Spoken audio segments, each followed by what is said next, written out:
Sekarang, tibalah saat yang kita tunggu-tunggu, yaitu sesi bedah film hari ini. Kita akan menyaksikan cuplikan dan berdiskusi terkait film dokumenter Banda The Dark Forgotten Trail.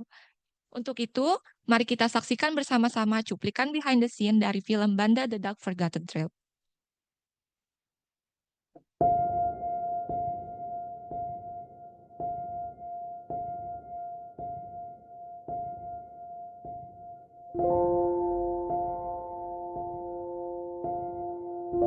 Sangat penting Banda Nera buat kita dan juga harusnya buat bangsa kita, karena di sini lahir banyak pemikiran, lahir banyak kepedihan, lahir banyak semangat, dan lahir banyak ironi yang terjadi sampai hari ini, sehingga kita bisa mempelajari sejarah dunia bahkan dan sejarah Indonesia di pulau ini.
Banda Nera itu memang permata dunia ya kalau buat saya. Sekitar 400 tahun yang lalu itu seluruh dunia, Eropa itu mencari pulau ajaib ini. Banda buat saya adalah imajinasi mengenai kegemilangan masa lalu. Tempat yang demikian indah gitu ya, tempat yang demikian kaya dengan peninggalan-peninggalan sejarahnya. Sebuah pulau yang memang mempunyai banyak cerita. Nggak cuma untuk orang Indonesia, tapi juga untuk dunia. Karena Banda inilah Barat dan Timur dipecah gitu ya. Tapi terlupakan oleh modernisasi. Gue nggak bisa ngebayangin sih Banda itu kayak gimana. Pas sudah sampai sini, banyak situs-situs sejarah yang menarik sebenarnya. Sekolah SMP gue pernah diceritain ini loh Banda. Rempah-rempah itu banyak di Banda Nera. Ini ada warna merah. Kau gambar bendera aja. Ngelihat buku-buku anak SD sekarang dikit banget nggak nyinggung sini, cuma tahu kalau dulu penjajah itu datang ke sini awalnya untuk berdagang. Perdagangan sama Indonesia itu sebenarnya sudah dimulai dari Banda. Titik nolnya Indonesia tuh di sini gitu. Pulau Banda Nera itu punya sejarah gitu yang nggak bisa dilupain.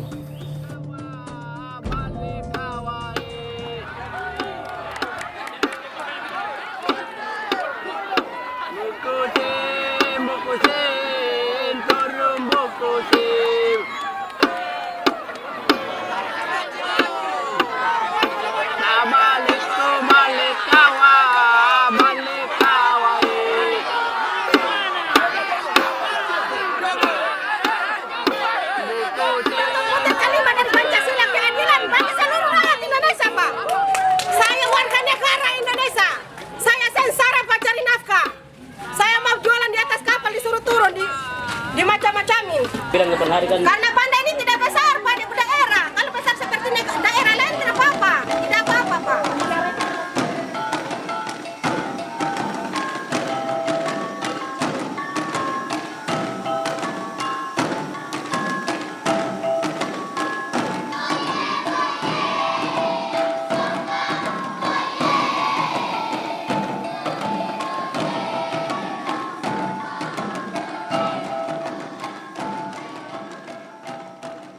Iya, sekarang pala ini murah. Pala ini nggak ada harganya. Nanti besok-besok ada saja dari negara mana mesti dia datang di Anda sini cari pala.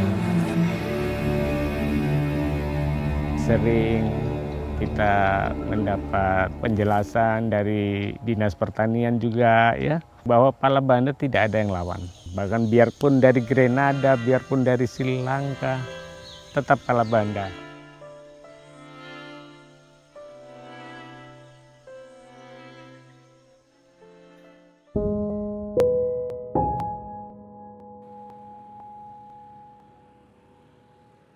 Ketika Lala Timothy menawarkan saya, buat saya kok bisa seperti ini ya, bahwa ternyata kok bisa jalannya seperti ini. Saya udah pernah pergi, saya udah punya ketertarikan dari dulu, tiba-tiba dapat proyek ini. Lifelike Pictures selalu pingin bikin film yang nggak biasa gitu ya. Dan saya rasa ini akan jadi satu dokumenter yang lain dari biasanya. Karena itu akhirnya saya buatlah janji dengan Mas Jai. Ketemu dengan Mas Jai, ngobrol. Dan kayaknya jadi kayak serba kebetulan karena ternyata Mas Jai juga baru pulang dari Banda gitu. Dan dia sendiri punya hubungan keluarga dengan Bung Hatta gitu.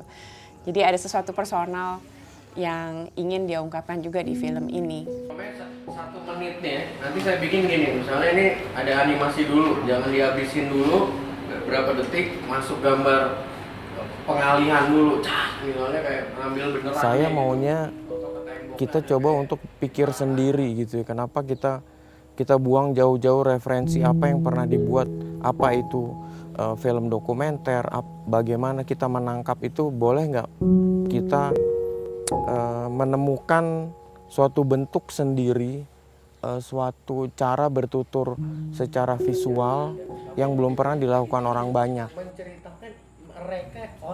Saya juga sama Mas Jai banyak ngobrol dan kita tahu bahwa karena ini dokumenter dan cerita dalam dokumenter ini penting sekali, makanya kita juga melakukan banyak sekali keleluasaan dalam mengembangkan si film ini gitu. Jadi prosesnya sangat fleksibel, berkembang sesuai dengan tahapan-tahapannya. Ketika kita bicara soal jalur rempah, banyak sekali kajian sejarah tentang itu, tetapi film dokumenter mengenai jalur rempah itu saya kira masih terlalu sedikit dan lebih banyak dibuat juga oleh banyak orang luar, tapi tidak oleh orang kita sendiri. Jalur rempah sebuah tema yang sangat unik, sebuah tema yang sangat penting karena dia bicara tentang sejarah awal kolonialisme di negeri ini. Saya kira itu sudah cukup untuk membawa saya terlibat dalam produksi ini. Ini kan yang ini AB ya, kalau itu ini yang tripod. Saya ketemu dengan co-produser Abdul Aziz. Mas Abdul itu kan udah pakarnya di dokumenter. Sementara saya sendiri selama ini saya belum pernah bikin dokumenter gitu, dan saya rasa saya perlu partner yang bisa diajak tukar pikiran dalam hal dokumenter ini gitu. Dan kita sepakat untuk menunjuk Irfan Ramli, Ipang sebagai penulis dari si jalur rempah ini sendiri. Nah, makanya di Salamun kan? Di Salamun itu pasti waktu dia mau lepas, itu pasti entah musik, entah tarian, entah apa. Kita akhirnya sepakat bahwa ini tuh menarik ketika dibawa ke sesuatu yang memang kecil, tapi punya skala yang gede gitu. Akhirnya kita terpikir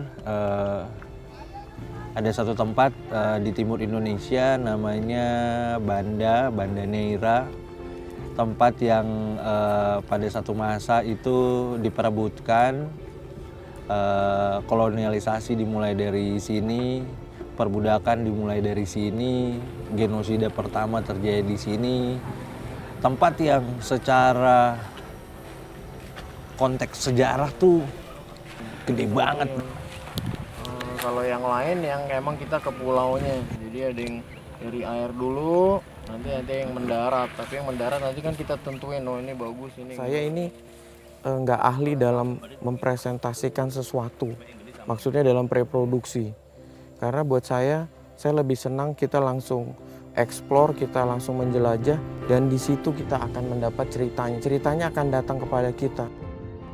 Dan kita punya narasumber yang luar biasa, ada 10 narasumber yang kita wawancarai dengan sudut pandang, dengan latar belakang sejarah yang berbeda.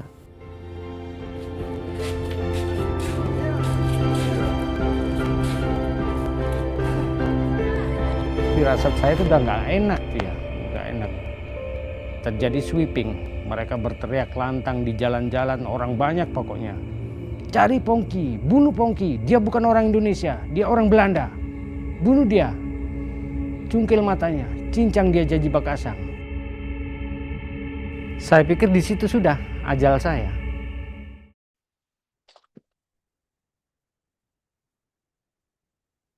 Selanjutnya, acara bedah film ini akan dipandu oleh moderator, yaitu Nur Fatia Lastika, seorang sejarawan dari Universitas Indonesia, yang akan membantu menggali wawasan lebih dalam dari narasumber kita.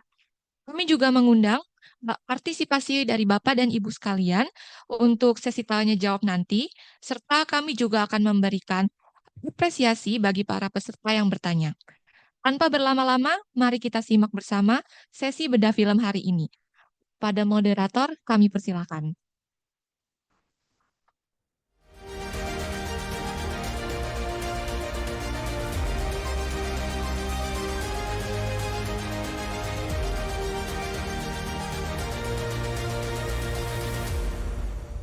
Assalamualaikum warahmatullahi wabarakatuh. Shalom, Om Swastiastu, Namo Buddhaya, salam kebajikan. Selamat siang dan salam sejahtera untuk kita semua.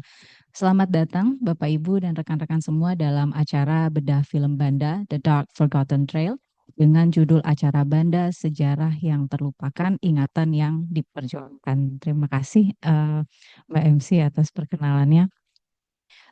Yang saya hormati, Bapak Ibu hadirin sekalian, tamu undangan dan rekan-rekan dari Bank Indonesia, para mahasiswa, pelajar, serta anggota komunitas film dan sejarah yang mungkin juga turut hadir dalam lounge perpustakaan Bank Indonesia siang hari ini.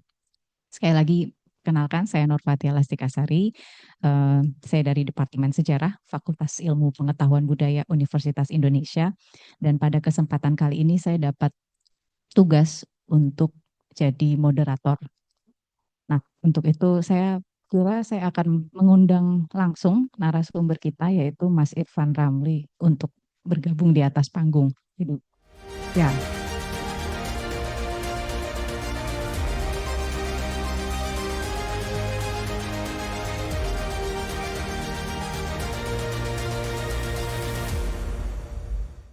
Oke, jadi sedikit perkenalan dulu ya.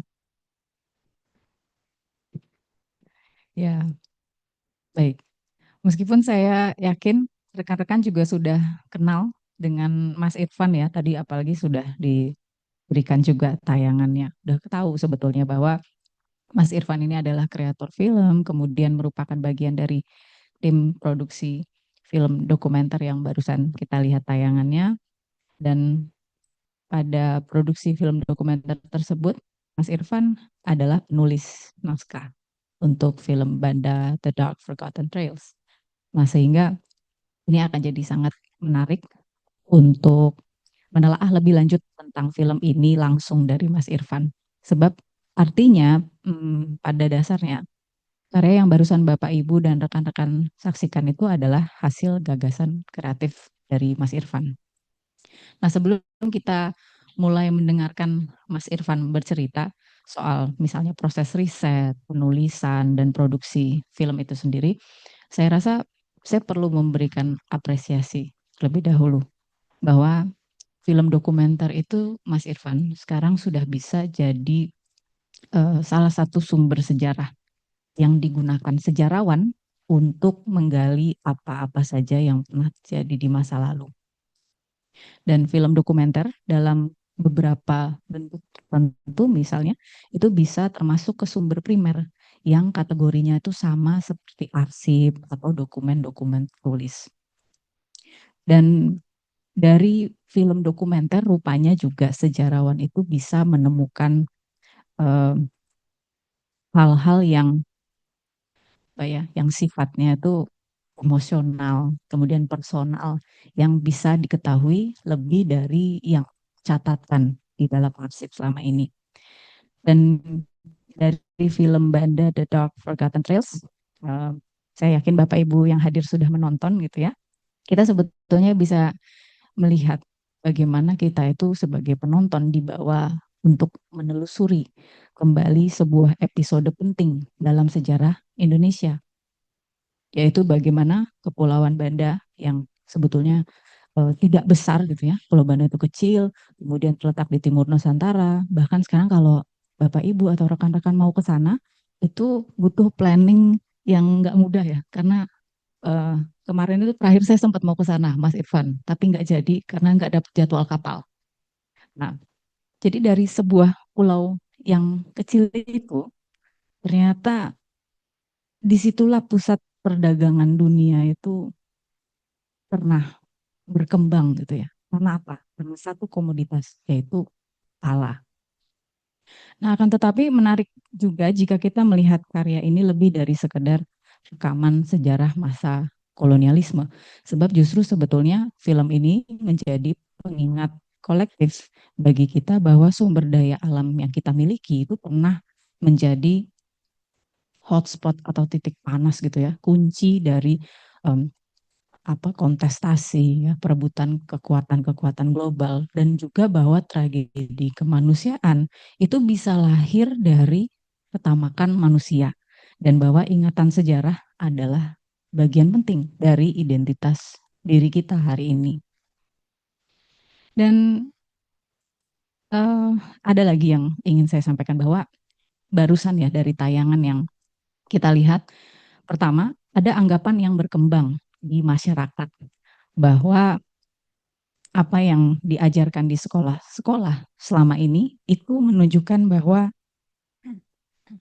dinamika dalam sejarah itu baru dimulai setelah masuknya kolonial dan perusahaan dagang yang sukses menjadikan wilayah Maluku sebagai pusat produksi komoditas ekspor dunia yang diperdagangkan melalui Melaka.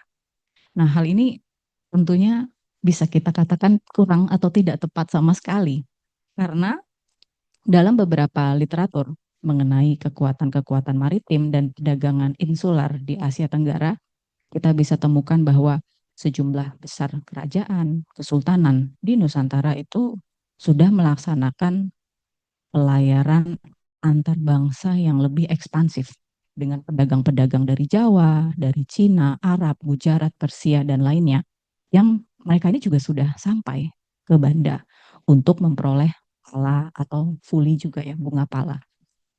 Dan yang pada akhirnya kita sadari, buah pala ini tidak hanya berharga atau digunakan sebagai penyedap makanan. Mungkin sekarang kalau Bapak Ibu dan rekan-rekan nyari pala itu di mana, nyarinya di dapur gitu ya.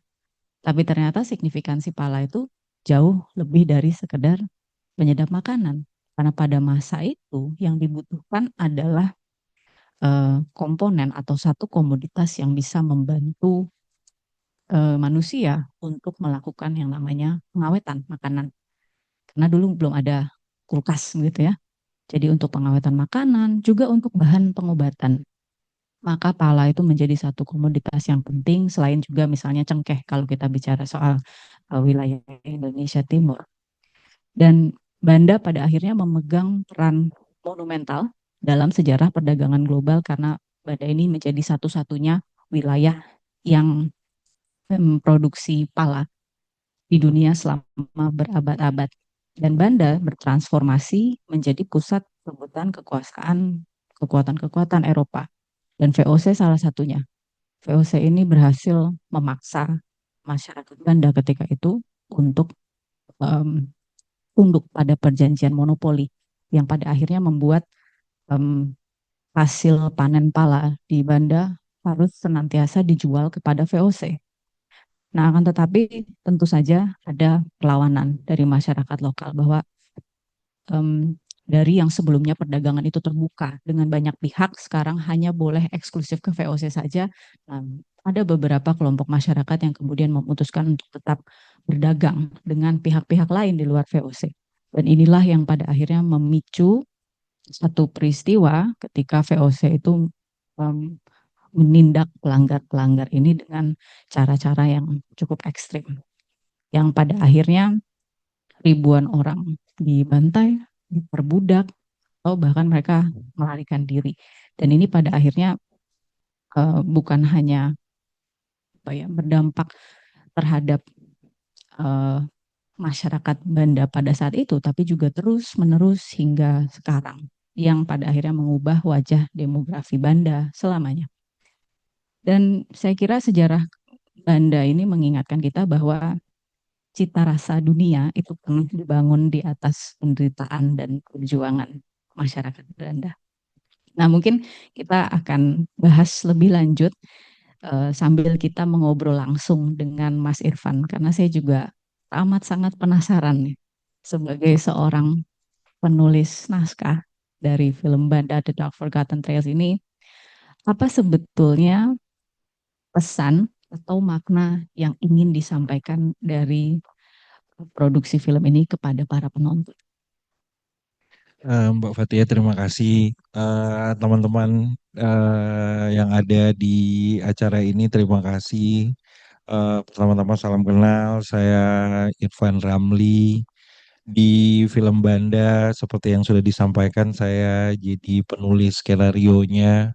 Mungkin pertama-tama orang akan perlu imajinasi dulu ya, apakah sebuah film dokumenter itu butuh penulis skenario atau enggak. Karena kalau kebanyakan produksi film itu kalau feature fiksi, film fiksi biasanya butuh penulis skenario, tapi kalau film dokumenter seringkali yang kemudian apa ya dianggap paling signifikan adalah tim research sebenarnya, karena yang paling penting ketika kita membangun sebuah film dokumenter adalah membangun data informasi awal sebelum kemudian itu di follow up dan kemudian kita menemukan jenis kebenaran baru yang kalau ketika kita saksikan sebagai film kita akan melihat visual presentation itu untuk melahirkan sebuah imaji yang baru tentu saja, yang kemudian ketika ditarik mundur prosesnya jauh sebelum proses penulisan kita mencari informasi-informasi dasar itu sebenarnya. Kenapa? Karena ketika kita bicara sejarah, apalagi konteks sejarahnya itu adalah sesuatu yang ada hubungannya dengan dengan sekelompok masyarakat, dengan budaya yang masih bertahan hingga hari ini. Kita bicara tentang gedung-gedung, kita bicara tentang peristiwa-peristiwa yang monumental gitu. Kita perlu kemudian mengukur kebenarannya gitu, di mana sebenarnya itu tidak menjadi hasil akhir, tapi justru tolak berangkatnya gitu. Kita berangkat dari titik itu untuk kemudian dia menemukan apa yang kemudian mau kita temukan.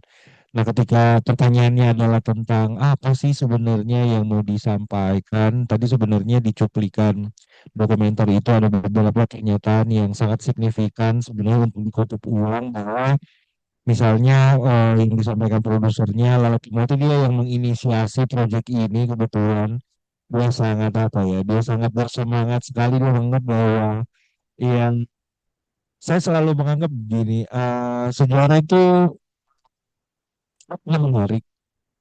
Sampai kita menganggap sejarah itu tidak pernah lepas dari apa yang terjadi hari ini gitu. Kita menganggap bahwa jajahan, eksploitasi, konflik sosial karena apapun itu yang menjadi akar konfliknya itu sudah pernah terjadi dan hari ini itu adalah pengulangan. Pertanyaannya kemudian apakah hal-hal itu bisa dipelajari, dan kalau bisa dipelajari sumbernya ada di mana? Sebagai filmmaker waktu itu Timothy menganggap bahwa oke, saya harus bikin film gitu. Panggilan saya adalah bikin film. Pertanyaannya film apa? Untuk materi seperti ini yang paling bisa mendekati apa yang dibayangkan tentu saja dokumenter gitu. Jadi kalau secara umum visi produksi ini tuh waktu itu pengen cerita sesuatu yang sebenarnya sangat penting karena ini adalah basis identitas sebenarnya. Tapi lalu kemudian dia tidak jadi pengetahuan umum gitu. Maksudnya kalau kita merujuk pada apa ya pelajaran sejarah yang ada di buku-buku pada umumnya yang dipelajari di sekolah formal, di jenjang sekolah formal, kita akan bicara tentang ya Belanda datang sebagai penjajah dan lalu kemudian jadi perlawanan dan selanjutnya. Tapi kita tidak pernah punya konteks mendasar banget gitu tentang oke, penjelajahan dunia, bagaimana orang membagi dunia menjadi timur dan barat, bagaimana ada keputusan-keputusan yang kemudian mengubah keadaan manusia itu justru didasari pada hal yang sebenarnya sangat fundamental gitu kayak misalnya jauh sebelum kita bicara tentang kolonialisme kita bicara tentang eh, bagaimana sumber daya alam gitu yang dimiliki bahkan dia tumbuh dengan sendirinya dia tidak ditanam gitu dia kalau dalam dalam folklore-nya orang Banda tuh mereka bilang ini tuh seperti emas yang dilempar dari langit dan jatuh ke tanah dan dia tumbuh menjadi pohon pala. Artinya mungkin itu bisa dikonversi sama kayak kalau ada yang di sini tahu lagu Kus Plus yang bilang bahwa tongkat batu kayu dilempar jadi tanaman. Itu kan sebenarnya kalimat yang digunakan untuk menggambarkan betapa makmurnya kita, ya kan? Tapi ketika hari ini misalnya kita mencari sumber tentang Banda, kita akan sangat kesulitan gitu seperti yang tadi disampaikan Mbak Fatia untuk pergi ke Banda. Saya selalu misalnya orang-orang selalu bilang, "Ipang pergi ke Banda tuh butuh berapa lama, Bang?" Saya selalu tanya gini, "Kamu punya 3 minggu nggak?" Kenapa 3 minggu, Ipang gitu loh? Kenapa harus selama itu? Karena kalau tidak selama itu kamu tidak mengalami apa-apa. Karena perjalanan sendiri sudah memakan waktu 3 sampai 4 hari dan kamu ada di sana, kamu harus pindah dari satu pulau ke pulau yang lain, kamu tidak akan punya waktu untuk mengeksplor apa yang ada kalau kamu tidak punya waktu yang cukup. Kenapa? Karena infrastrukturnya tidak memadai untuk melakukan itu. Ini berbeda ketika kita punya bus yang bisa mengantarkan kita tur dari satu eh, titik ke titik yang lain gitu. Ini sangat berbeda. Sehingga waktu itu Lala mungkin boleh kita tarik ketika dia menyaksikan Jalur Rempah waktu itu bentuknya pameran. Dia sebagai filmmaker tertarik dan dia kemudian mengassembly orang-orang termasuk saya gitu. Dia menelpon saya ingat banget saya waktu itu lagi ada di Makassar, saya lagi proses pengerjaan filosofi kopi 2 waktu itu. Saya lagi riset tuh kopi Nusantara waktu itu dan saya memang suka melakukan hal-hal seperti itu ya, riset dan sebagainya. Dia lalu telepon saya karena dia ingat satu hari di Makassar juga waktu itu ada si screen film festival gitu dan waktu itu kami bicara banyak tentang rempah. Sebenarnya saya hampir boleh dibilang saya tidak menceritakan apa-apa kecuali bilang bahwa ya saya dari Ambon gitu. Saya lahir besar di Ambon gitu. Di Ambon tuh Maluku. Di Maluku tuh ada Banda gitu. Saya punya ketertarikan terhadap sejarah dan ketertarikan terhadap sejarah itu datang karena saya pernah sampai di Banda tahun 2002 ketika saya SMA kelas 1 gitu. Lama sekali dan saya tiba-tiba melihat ada sebuah sebuah kota, ini sebuah kota yang sebenarnya sangat maju jika dibayangkan ke belakang ya maksudnya dibayangkan bagaimana tata kotanya, bagaimana desain arsitekturnya itu sangat maju dan tentu saja ini ada hubungan dengan akulturasi proses-proses yang terjadi antara timur barat dan sebagainya. Makanya waktu itu dia telepon, dia aja ketemu, kami membicarakan banyak sekali hal yang mungkin nanti bisa diurai, tapi artinya sebenarnya secara general kita pengen mendokumentasikan ini untuk menjadi apa yang tadi juga sempat disampaikan Mbak Fatia di pengantarnya bahwa ini tuh sumber.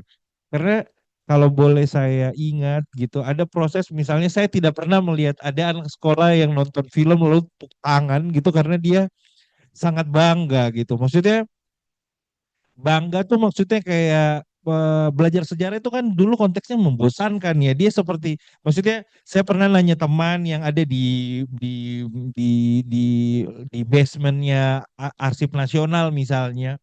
Ketika saya lihat, saya bilang bosan sekali hidupmu ya berhadapan dengan teks-teks bahasa Belanda, catatan-catatan kapal yang ketika dibaca tuh kusut banget karena bentuknya tuh angka-angka gitu. Tapi lewat angka-angka itu dia mengkonversi bahwa oh pada tahun ini orang lebih banyak mengkonsumsi ini dan sebagainya dan sebagainya dan sebagainya. Maksudnya sesuatu yang maksudnya butuh ketekunan gitu. Sejarah itu tidak hanya tentang angka-angka, tidak hanya tentang tahun, tidak hanya tentang peristiwa besar, tapi seringkali tentang apa yang tidak tertulis di sana dan itu jauh lebih menarik gitu. Jadi ketika ini jadi film, saya lalu kemudian merasa bahwa oh iya ini sesuatu yang kemudian memang perlu dilakukan untuk kemudian bukan hanya menjadi sebuah film tapi dia menjadi rujukan karena saya percaya satu hal. Saya pernah bikin film misalnya Surat dari Praha bicara tentang eksil 65 yang tidak bisa pulang ke Indonesia. Saya pernah bikin film tentang konflik komunal di Maluku, tentang sekelompok anak-anak yang ingin main bola dan lalu kemudian justru menyelamatkan sekelompok itu punya efeknya. Sehingga ketika sampai pada pengalaman bikin film Banda, saya nggak pernah lihat orang belajar sejarah seriang itu gitu. Saya nonton di satu tempat, di satu kota di Jawa, dan saya berhadapan dengan sekelompok anak-anak yang ketika nonton film, setelah nonton film tuh mereka tepuk tangan dengan girang sekali dan bilang mereka tidak pernah belajar sejarah dengan cara semenarik itu gitu. Sebagai yang bikin saya tidak pernah membayangkan gitu. Tapi lalu saya kemudian melihat apa yang dimaksud oleh Lala sebagai visinya. Secara personal mungkin karena saya punya pengalaman di Banda, saya ketemu Banda, saya lihat. Jadi kalau di Banda tuh ada namanya Istana Mini, mereka menyebutnya Istana Mini.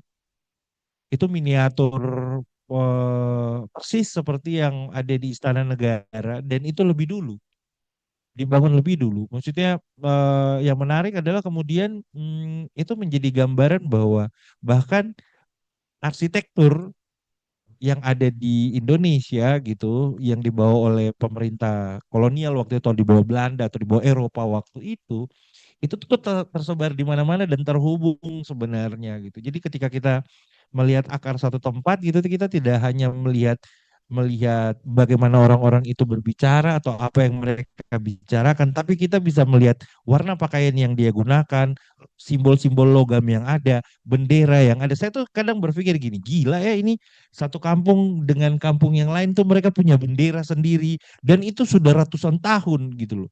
Artinya mereka sudah mengalami sebuah kemajuan luar biasa pada level identitas gitu.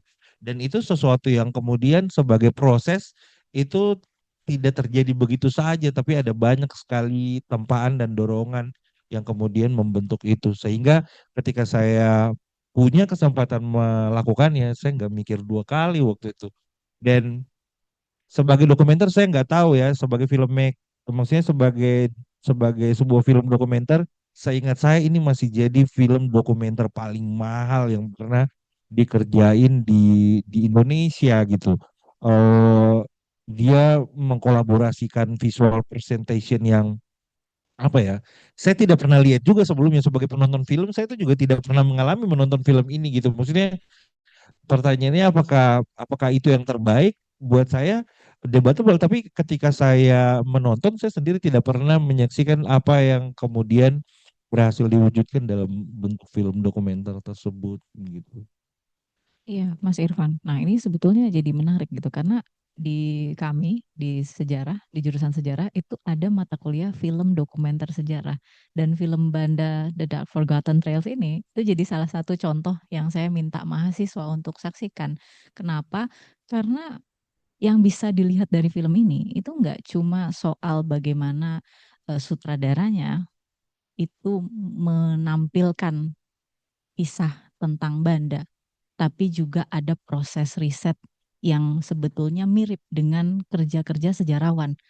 Dan pada akhirnya dari situ tuh saya bisa melihat bahwa yang tadi sempat Mas Irfan sebut bahwa sejarah itu selama ini membosankan, sejarah itu bikin ngantuk. Kenapa sejarah itu bosan dan bikin ngantuk? Karena kita tidak merasa kita itu terwakili dengan cerita-cerita itu. Maka ketika menonton film ini kemudian banyak yang tepuk tangan, banyak anak-anak yang merasa senang, itu seperti rasanya kayak kita foto bersama. Kemudian kita berhasil mengidentifikasi diri kita di dalam foto itu. Ada saya di foto itu.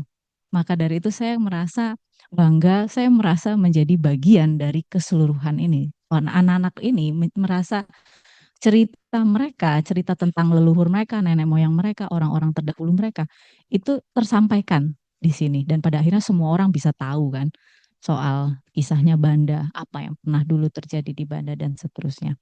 Nah, maka dari itu yang mau saya ketahui selanjutnya, Mas Irfan, itu adalah dari sisi kreatif dan riset. Jadi memang ada tim riset yang melakukan observasi lapangan dan sebagainya, kemudian nanti Mas Irfan yang menuliskan hasil-hasil riset itu. Nah, apa sih Mas Irfan tantangan terbesar dalam mengangkat sejarah Banda atau hasil riset itu semua menjadi sebuah film dokumenter? Karena kita bisa tahu bahwa sumber yang dikumpulkan untuk menulis naskah ini kan berarti nggak cuma cerita-cerita dari masyarakat, tapi juga ada cerita yang tulisan sejarah yang sebelumnya sudah established dan sebagainya. Boleh dikasih tahu ceritanya, Mas? Terima kasih Mbak Fatia pertanyaannya. Eh, Salah satu yang menarik ketika kita bicara tentang film adalah film tuh dianggap sebagai puncak dari medium seni karena di dalam film ada semuanya gitu. Kita bisa dengar, kita bisa lihat seni peran, kita bisa lihat pertunjukan, kita bisa lihat desain bentuk, kita bisa lihat audio, kita bisa lihat visual, kita bisa lihat apapun di dalam film. Tapi yang sering kali juga eh, menjadi menarik adalah film itu punya keterbatasan yang luar biasa. Eh, ada film-film yang 6-8 jam ada film-film yang ditonton harus pakai break 2 kali ada gitu. Tapi bagaimana kemudian membuat film yang dalam 100 menit, saya tuh bilangnya gini, saya bilangnya waktu itu gini, gimana ya caranya merangkum ratusan tahun ini dalam kurang dari 100 menit. Karena itu sesuatu yang sebagai saya orang yang saya penyuka sejarah yang bahwa saya nggak pernah berani bilang bahwa sejarawan atau apapun gitu. Saya penyuka, kenapa? Karena sebenarnya selalu jadi titik awal aja gitu, selalu jadi titik awal aja. Saya selalu bertemu lagi dengan teman-teman seperti Mbak Fatia yang memang secara disiplin mempelajarinya dengan metode gitu, dan lalu kemudian melakukan pengumpulan informasi, verifikasi dan sebagainya sehingga kemudian valid gitu sebagai sebuah sebuah data gitu. Tapi ketika ketika Lala Timothy ngajak bikin film ini, saya bilang ayo, karena ketertarikan ini datang sudah lama sekali gitu loh. Ketika saya tiba di Banda pertama kali tahun 2002 dan lalu kemudian secara tidak langsung ternyata ketertarikan saya terhadap sejarah itu dimulai dari sana gitu. Maksudnya kayak saya lahir di Ambon.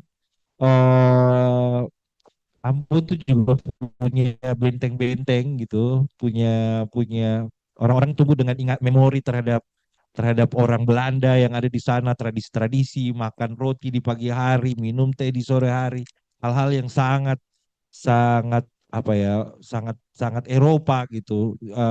Dia dia menubuh dalam masyarakatnya.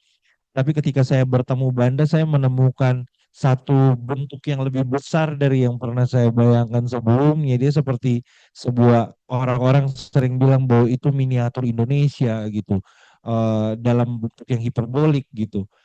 Karena ada berbagai suku bangsa di sana, ada berbagai jenis bahasa di sana, dan dia punya rentang sejarah yang sangat panjang yang ketika diceritakan itu saya selalu merasa bahwa yang paling menyenangkan gitu dari proses ini adalah ketika kita duduk dan mendengar orang-orang bercerita. Kita seperti masuk dalam sebuah mesin waktu melalui, saya selalu bilang, orang-orang tuh bercerita, dia terdengar seperti dongeng. Kadang sering kali kalau kita pergi ke tempat-tempat baru yang dia bicara tentang, oh iya nenek moyang kami itu datang dari langit gitu. Lalu kemudian kita akan pergi lagi ke masyarakat yang lain dan kita akan dengar kalimat yang sama. Oh iya, nenek moyang di sini datang dari langit gitu. Di level tertentu kita akan kemudian mengalami sesuatu yang sebenarnya juga sangat transformatif gitu. Saya dulu pertama kali mendengar, saya menganggap bahwa itu omong kosong. Sampai akhirnya saya meyakini itu sebagai sesuatu yang memang tumbuh sebagai keyakinan dia. Dan saya harus menghormati keyakinan dia. Bahkan kemudian saya ikut meyakini. Ya kan, misalnya kayak tadi itu ada anak-anak kecil teriak boy, boy, boy, itu kalau dalam bahasa asli mereka artinya perempuan. Jadi bagaimana posisi perempuan ditinggikan gitu loh. Perempuan itu dinyanyikan gitu. Maksudnya menjadi sangat menarik dan itu bicara tentang banyak sekali susunan yang kemudian ada sebelumnya gitu. Nah, ketika proses pengerjaan naskah film Banda itu dilakukan, tentu tentu ada banyak sekali sumber primer bacaan, sumber pustaka. Saya mendatangi banyak sekali orang, tentu model kayak Boni Triana dan yang lain-lain and the gang, karena kebetulan memang kenal dekat dan berproses untuk beberapa hal.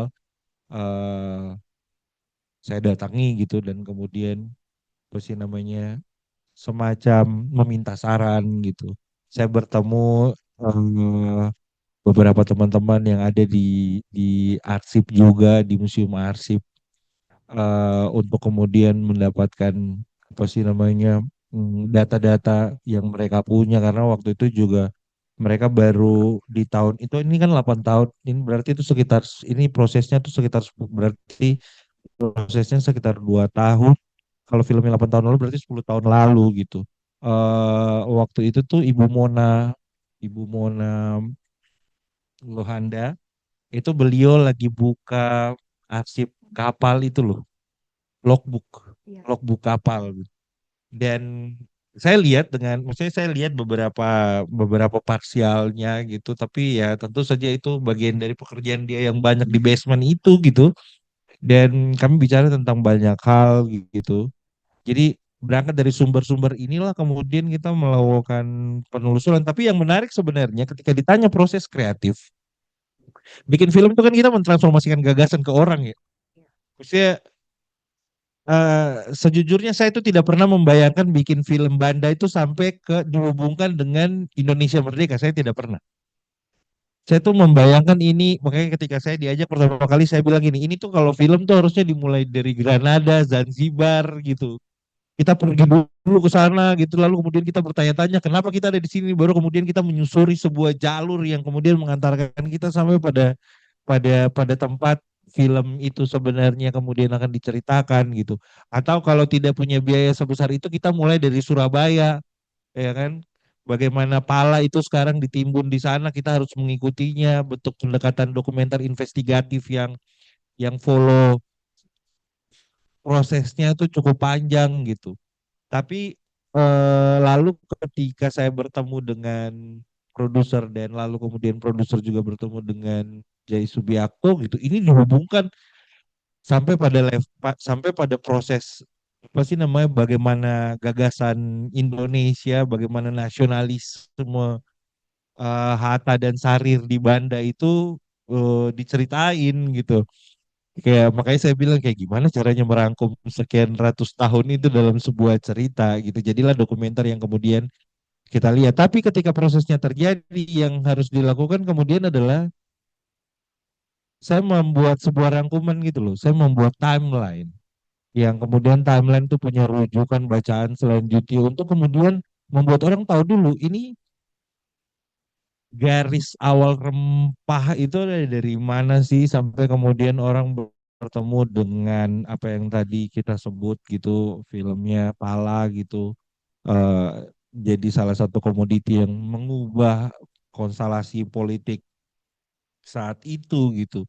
eh dan menyamakan persepsi terhadap peristiwa sejarah itu kan susah ya, Boy. Maksudnya saya harus bilang gini, maksudnya sejarah tuh berangkatnya, mempelajari sejarah tuh berangkatnya dari ketertarikan sih. Dia nggak bisa kayak, ayo kamu paksa, karena dia bukan makanan. Maksudnya hidup tuh di hari ini nih dan besok. Masa lalu tuh sesuatu yang tidak diulang lagi. Tapi ketika kita gagal menemukan garis penghubung antara masa lalu dan hari ini, disitulah letak ketidakmenarikan sejarah. Tapi ketika kita berhasil menemukannya, itu kemudian jadi satu satu titik pacu yang luar biasa karena saya harus meyakinkan orang-orang ini berkali-kali, apalagi saya harus bilang gini, misalnya gini, saya berhadapan dengan sutradara, pertama dia tidak pernah membuat film dokumenter sebelumnya, dan dokumenter di kepala dia itu adalah sesuatu yang membosankan. Maksudnya gimana caranya membuat dokumenter yang nggak bikin orang tidur? Oh, musiknya harus kencang. Buat saya tidak demikian. Tapi saya tahu bahwa itu preferensi, itu sesuatu yang dibayangkan oleh sutradaranya gitu. Dan sebagai seorang yang menuliskannya, saya juga tentu saja punya agenda gitu. Saya mau tap in bagaimana resiliensi sosial di sana, saya mau tap in bagaimana sosiokultural di sana, saya mau tap in justru hal-hal yang sebenarnya magical realism gitu loh. Maksudnya kita kita nggak akan pernah bicara tentang hal-hal yang terdengar tidak masuk akal sampai kita membuatnya dengan sangat sungguh-sungguh dan lalu kemudian kayak oh beneran kayak gitu. Maksudnya itu magic dari sebuah film gitu di mana ketika kita berhasil membangun make believe dan itu akan menjadi kebenaran baru gitu. Nah, proses kreatifnya tuh cukup sulit karena tidak semua orang membaca sumber yang sama atau melakukannya secara komprehensif. Jadi jadi saya justru terlibat di produksinya gitu dan saya berhadapan langsung, maksudnya saya tuh orang yang suka interview orang, jadi saya suka bertemu dengan orang baru, saya akan bertanya hal-hal yang tidak ada hubungannya sama sekali gitu, hanya untuk mendapatkan kepercayaan orang itu untuk kemudian bisa masuk ke hidup orang tersebut karena memang saya melakukannya, saya senang mencari sesuatu yang kadang saya nggak tahu apa gitu tapi saya tahu nanti ujungnya jadi sesuatu gitu. Nah, ketika saya berproses di sana, proses kreatif ini kemudian dia bertransformasi jadi bagaimana transfer knowledge itu harus terjadi gitu. Orang-orang harus melihat orang-orang ini dengan value yang sama karena yang menarik begini teman-teman. Banda itu kan kepulauan, kapalnya aja jarang. Di masa lalu dia dikenal sebagai tempat yang maju. Orang-orang hidup dengan kebanggaan itu, tapi mereka miskin. Dan mereka tidak punya akses terhadap dunia yang lebih jauh lagi. Mereka tahu bahwa ada satu pulau di ujung pulauan itu yang ditukar dengan Manhattan. Tapi di mana persisnya Manhattan dan bagaimana Manhattan sekarang mereka tidak punya imajinasinya. Mereka hanya hidup dengan cerita bahwa oh ada Pulau Run namanya ditukar dengan New Amsterdam yang sekarang namanya New York. Gitu. Mereka tahu itu. Tapi itu pengetahuan yang datang sebagai informasi turun-temurun, dia tidak pernah diverifikasi. Walaupun sudah ada internet, saya nggak tahu generasi persis hari ini di sana seperti apa. Mungkin informasinya jauh lebih signifikan. Tapi orang-orang tua yang ada di sana atau orang-orang seumuran saya yang ada di sana menghadapi Banda itu dengan romantisme masa lalu itu, gitu. Bukan dengan kenyataan yang ada hari ini. Jadi ketika tim produksi berhadapan dengan orang-orang tersebut, ada pertanyaan yang terdengar konyol tapi masuk akal. Ipang, kenapa orang-orang di sini selalu membicarakan sesuatu berulang-ulang? Itu pertanyaan saya bawa pulang loh. Maksudnya saya juga berpikir kenapa ya. Besoknya saya datang, saya bilang, saya tahu kenapa orang-orang di sini bicara sesuatu berulang-ulang. Karena mereka tidak punya pengalaman baru. Mereka melakukan sesuatu yang sama berulang-ulang. Dan hanya itu yang jadi banggaan mereka, hanya itu yang membentuk mereka, hanya itu identitas mereka. Sesuatu yang dianggap dia bisa bagikan sebagai dalam tanda kutip kebanggaan, karena orang tidak membagikan hal buruk kan. Orang membagikan hal yang dia anggap baik dan dia banggakan. Sehingga dia mengulang-ulang, oh iya dulu Mick Jagger pernah datang di sini, mandi di dekat gunung api gitu loh.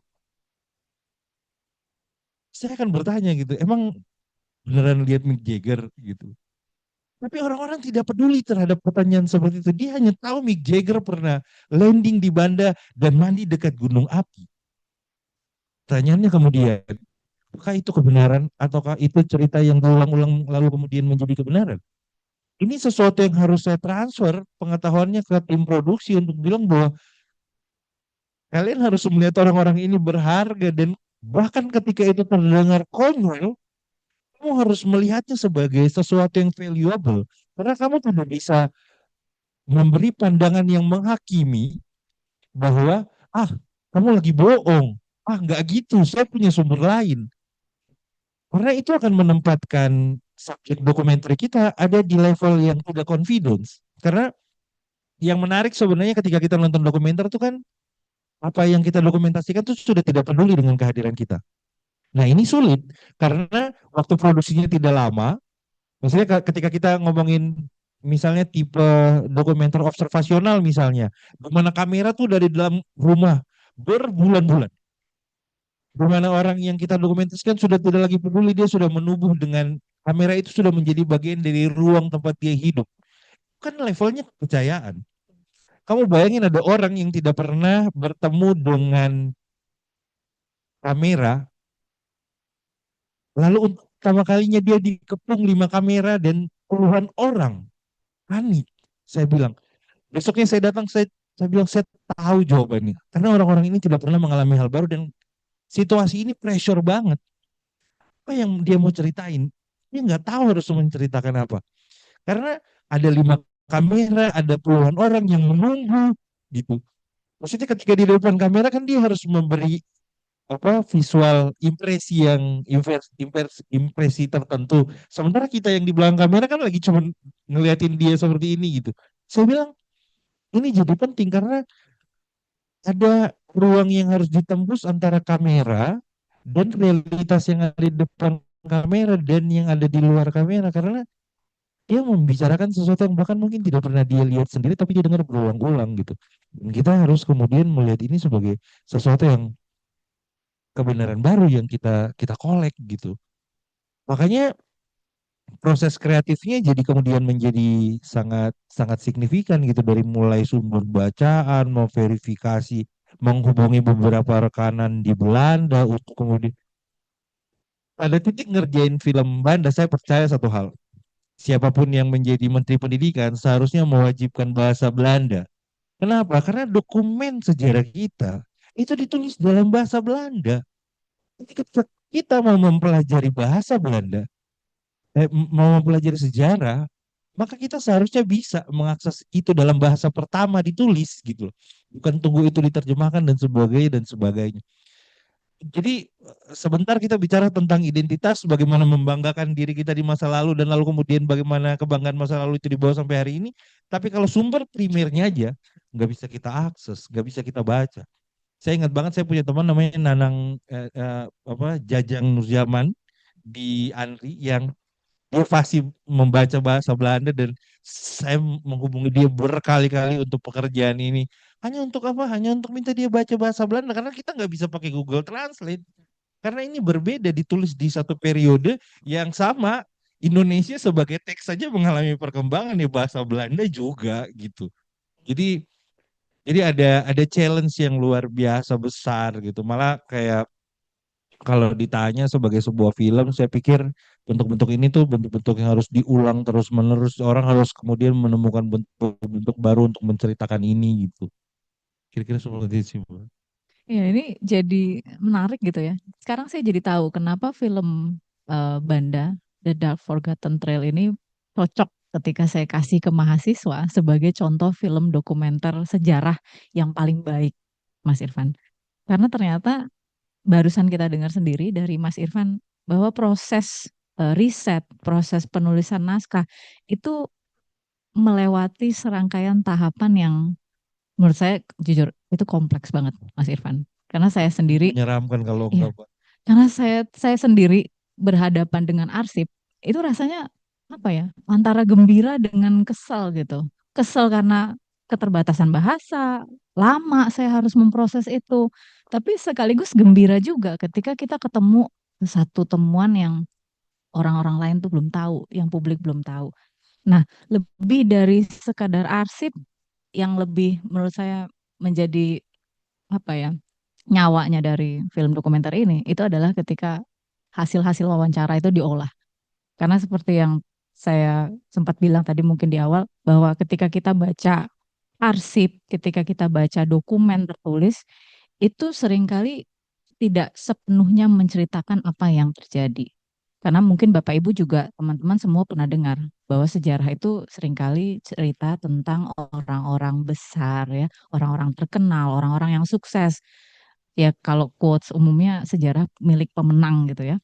Tapi jarang banget sejarah itu bisa mengangkat kisah-kisah yang personal, yang kecil, yang emosional, yang bahkan ternyata ada ya kisah seperti itu. Nah, dari proses wawancara, rupanya sumber-sumber sejarah yang jadi bahan penulisannya Mas Irfan untuk film ini jadi komplit gitu. Ada arsipnya, tapi juga ada keterangan-keterangan atau cerita-cerita yang istilahnya selama ini mungkin cuma diketahui oleh masyarakat. Dan saya rasa ini perlu diapresiasi sebagai kerja metodologi yang baik. Apalagi tadi juga Mas Irfan sebut Bu Mona, saya pernah ikut kuliah dengan beliau dan beliau juga pernah kasih tahu ke kami gitu bahwa memang sejarah itu tidak bisa hanya sebatas arsip saja. Saya dikunci 3 jam gak boleh rokok sama dia karena di bawah. Dia bilang nggak boleh ada asap rokok di sini. Iya, betul. Ini penting. Iya. Nah, jadi memang beliau itu amat sangat menekankan bahwa arsip itu adalah sumber yang tidak boleh terlewatkan dalam sebuah penulisan sejarah. Tapi yang tidak bisa dilupakan juga adalah keterangan-keterangan lisan ini. Nah, apakah pada saat pengumpulan wawancara itu Mas Irfan ikut juga? Boleh diceritain, Mas?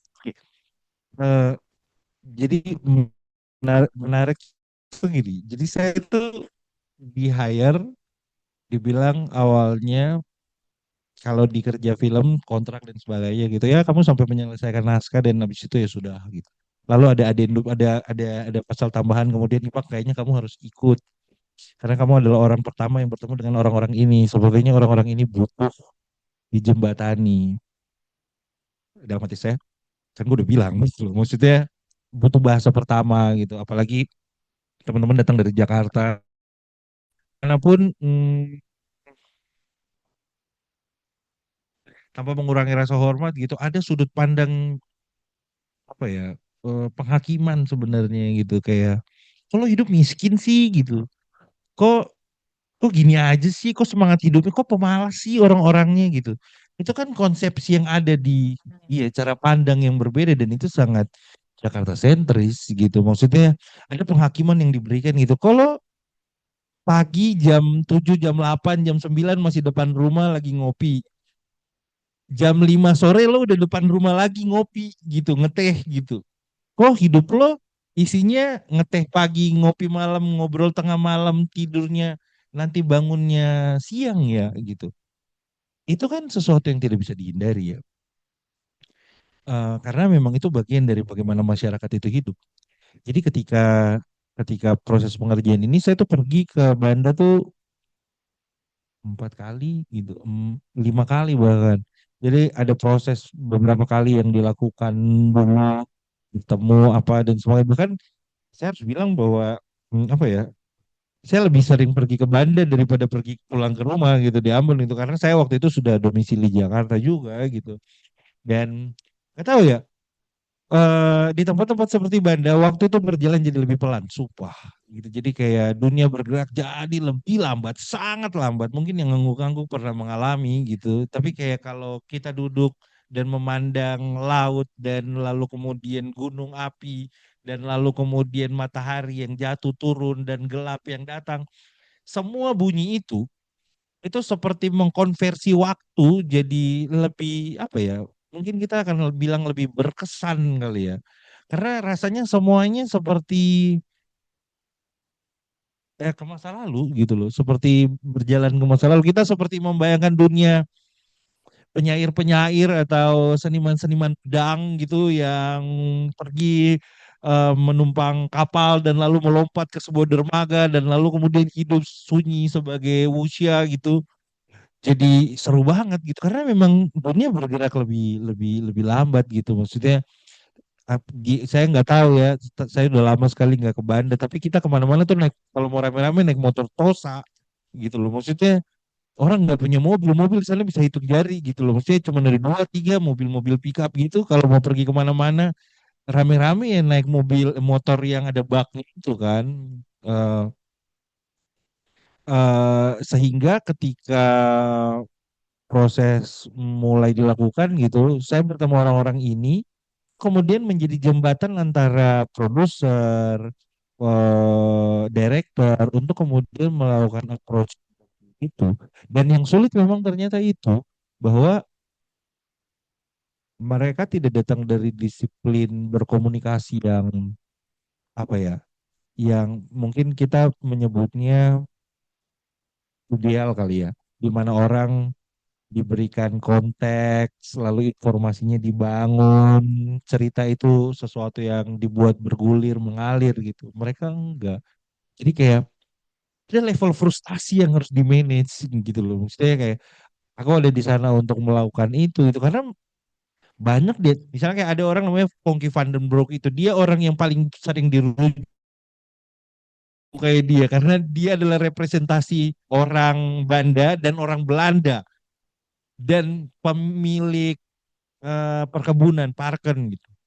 Jadi mendokumentasikan dia itu seperti mendokumentasikan 500 tahun itu teman-teman. Jadi kayak dia adalah sumber primer dari segala macam jenis dokumentasi yang dibikin di Banda.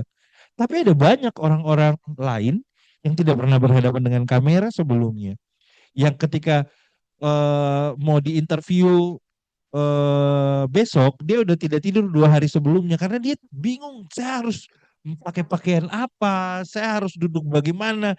Jadi dia bercerita, kakak saya tuh sudah nonton banyak sekali orang interview di YouTube karena saya pengen tahu bagaimana posisi duduk yang bagus ya.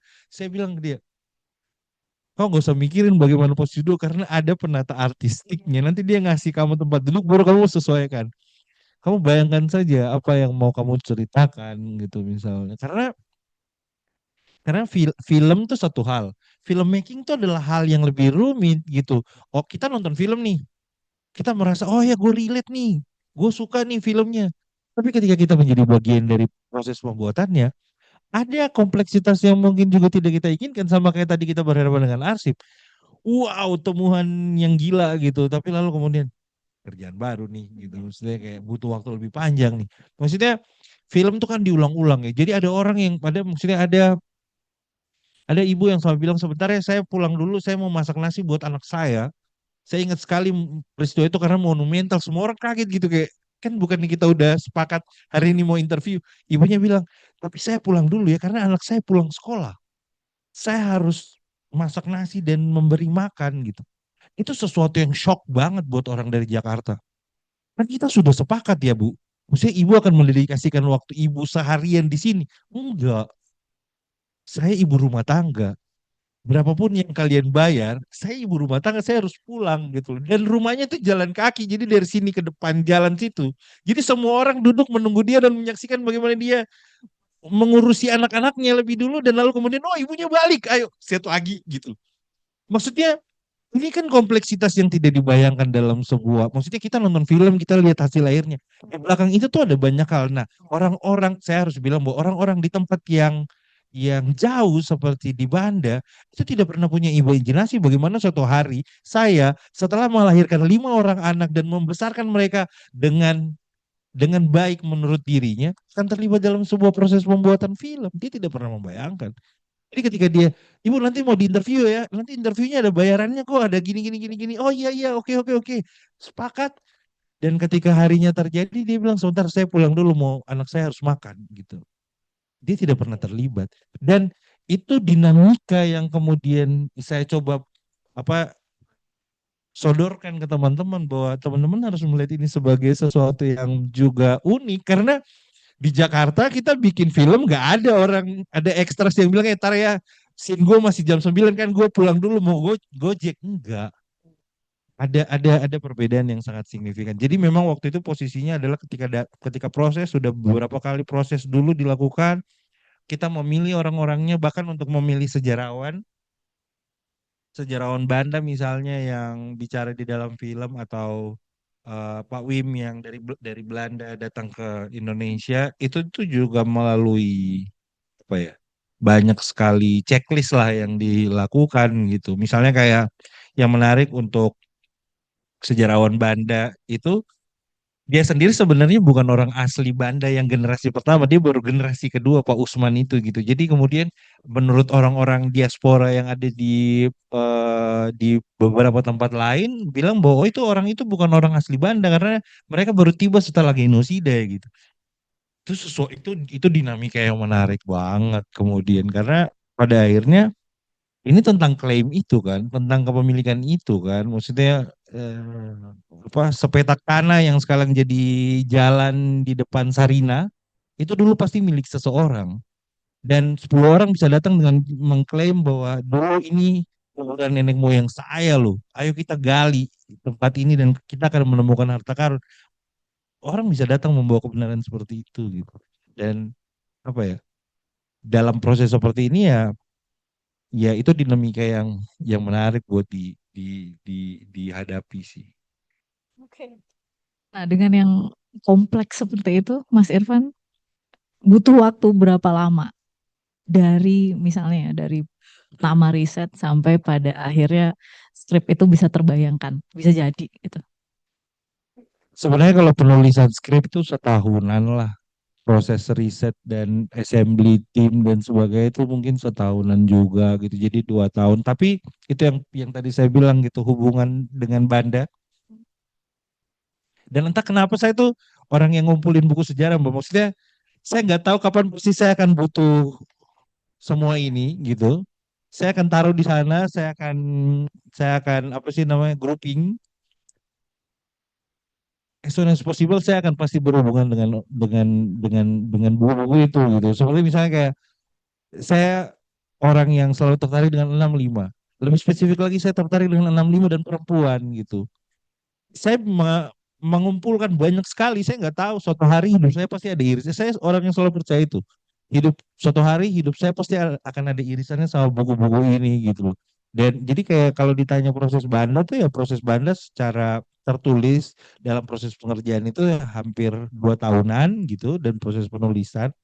Tapi hubungannya dan bagaimana Banda di bawah sebagai percakapan sehari-hari gitu bertemu orang dan lalu kemudian ayo kita bikin film dokumenter tentang rempah apa saya bahkan dulu tuh pernah pergi jauh sebelum bertemu dengan Lala untuk Banda. Jadi ini sebenarnya percobaan ketiga Mbak sampai jadi film karena saya pernah coba salah satunya sama ada teman filmmaker dia juga apa sih namanya bereksperimen di makanan namanya Rahung Nasution. Kami pernah berusaha untuk bikin film dokumenter juga di sana gitu, spesifik khusus untuk makanan gitu karena itu tadi ketika kita bicara sejarah, kita bicara tentang piring makan bisa membawa kita ke banyak hal gitu. Nah, ini barusan yang disampaikan Mas Irfan itu saya benar-benar ini ya terkagum-kagum gitu karena ini saya rasa bukan proses yang gampang. Saya sendiri ngebayanginnya ini bakalan complicated banget dan yang saya nggak tahu tepat atau enggak saya bilang keterbukaan masyarakat pada saat proses wawancara itu juga karena Mas Irfan dan teman-teman itu bisa menghadirkan sense of familiarity ke tengah mereka bahwa pada akhirnya kita misalnya dengan mindset kita yang serba Jakarta ini datang ke sana itu pada akhirnya bisa membawa ikut senang juga gitu pada akhirnya mengetahui fakta bahwa oh ternyata ada narasumber yang seperti ini, seperti itu, punya cerita yang begini dan begitu. Nah, yang kemudian ingin saya ketahui adalah apakah memang pada saat produksi itu terjadi, film dokumenter adalah bentuk film yang paling possible untuk menceritakan kisah masyarakat Banda? Atau pernah nggak terbayangkan bahwa ini akan jadi sebuah fiksi? Karena kalau kita bicara soal film sejarah gitu ya Mas Irfan, banyak kan orang yang lebih senang membuat film fiksi sejarah karena dia bisa kasih layer romantisme, layer apa cerita apapun yang membuat film itu jadi lebih menarik, jadi lebih laku supaya filmnya menghasilkan keuntungan. Tapi kan hal yang sama mungkin nggak terjadi di film dokumenter. Nah, mungkin boleh nggak Mas Irfan diceritakan? Ya, kalau ditanya apakah dokumenter adalah format paling ideal untuk cerita ini, saya pikir debatable karena sih seperti yang tadi Mbak Fatia sampaikan ada banyak sekali format sebenarnya. Bahkan kayak dokumenter seperti apa juga itu jadi pertanyaan krusial sebenarnya. Hmm.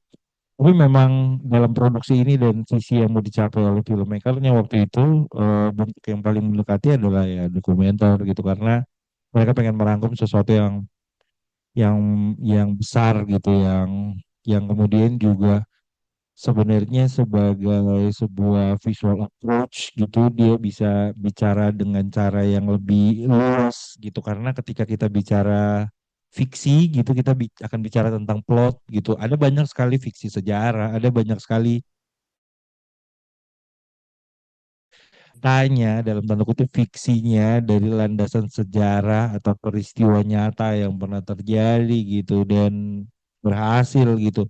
Setidaknya yang saya bilang tadi dia bisa berhasil menjadi sebuah jendela yang mengcapture sesuatu dan lalu kemudian dia bisa berfungsi juga sebagai pintu yang digunakan untuk mengakses informasi informasi yang lain gitu. Karena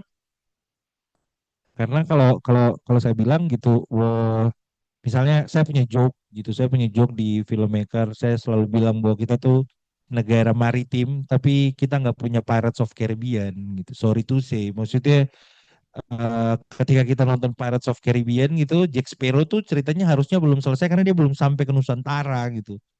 Karena inilah epicentrumnya gitu loh, maksudnya cerita lo nggak komplit kalau lo belum ke sini gitu karena dari latar waktu yang digambarkan itu perjalanan itu ke sini gitu loh.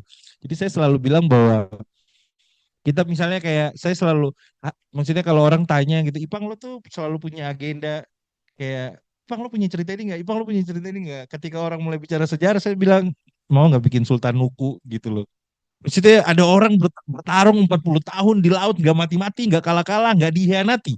Maksudnya pahlawan-pahlawan kita tuh dibohongin temennya semua.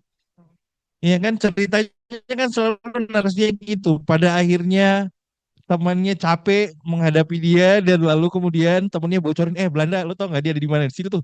Lo ikutin aja itu jejaknya udah gue bocorin tuh gulanya. Nanti lo temu deh gubuk lo tangkapnya di situ gitu. Semua dihianati tapi Sultan Nuku nggak mati di tempat tidur mati terhormat gitu mati sebagai seorang sultan dan sebagainya itu yang menarik banget gitu kalau diceritain gitu atau Banda tuh kayak kalau saya tuh ada koneksi tidak habis sampai detik ini gitu kayak saya selalu membayangkan makanya ketika orang selalu bilang, wah ayo kita bikin fiksi sejarah gitu. Saya selalu bilang gitu, bayangkan Des Alwi di pantai, sebuah kapal datang, ada dua orang pakai baju putih, lusuh datang dari Digul, itu Hatta dan Salir gitu. Bayangin Des waktu itu masih anak kecil, mereka berteriak-teriak, dan lalu kemudian berbulan-bulan kemudian mereka hidup bareng di sebuah rumah. Saya selalu membayangkannya gitu. Jadi kayak, cuman ya namanya itu tadi bikin film, tentu saja film tuh investasi maha besar gitu ya. Maksudnya kalau teman-teman musisi bilang gila ya orang film tuh ya kita 200 juta udah jadi album mereka baru meeting pertama gitu.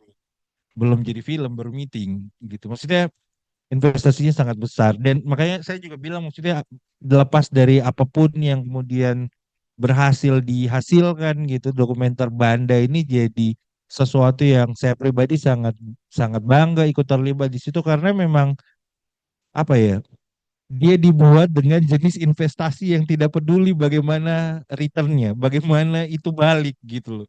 Dia dibikin sebagai sebagai apa ya, sebagai bentuk model kayak CSR gitu loh. Jadi kayak sesuatu yang dibikin karena memang mau dibikin, bukan karena dia harus make money gitu seperti seharusnya sebuah film sebagai sebuah produk. Nah, iya, betul sekali Mas Irfan. Jadi memang yang saya temukan itu sebetulnya film Banda Dark Forgotten Trails ini tuh bukan semata menunjukkan ini loh sejarah Banda gitu ya. Ini sejarah tentang orang-orang Banda berdasarkan apa namanya proses produksi yang demikian. Tapi sebetulnya menurut saya pribadi film ini jadi dokumentasi yang apa ya, yang sifatnya itu jadi setara gitu dengan arsip tentang Banda itu sendiri. Karena kalau misalnya kita yang tadi sempat Mas Irfan akses di Arsip Nasional sama Bu Mona gitu ya, itu mungkin datanya tentang log kapal, catatan-catatan angka, statistik data dan sebagainya. Tapi rupanya ketika masuk keterangan wawancara dari narasumber dan sebagainya, film ini tuh jadi dokumentasi ingatan kolektif masyarakat Banda, dan itu yang mungkin belum belum tercapai di film-film dokumenter kebanyakan gitu. Jadi sifatnya masih menceritakan, tapi kemudian nilai atau value in a bigger picture-nya itu apa? Nah, itu saya rasa bisa muncul banget nih di Banda. Oke, Mas Irfan, tadi itu saya udah banyak banget ngasih pertanyaan berdasarkan rasa penasaran saya. Nah, sekarang saya kira sudah waktunya saya ajak Bapak Ibu dan teman-teman di sini untuk mengajukan pertanyaan kalau masih ada hal yang ingin diketahui lebih lanjut nih. Mungkin kita bagi ke beberapa termin, boleh ya Mas Irfan. Termin pertama saya minta 3 orang. Nah, ini udah ada 3 yang mengangkat tangan. 1, 2, Ibu, 3 ya. Boleh dimulai dulu.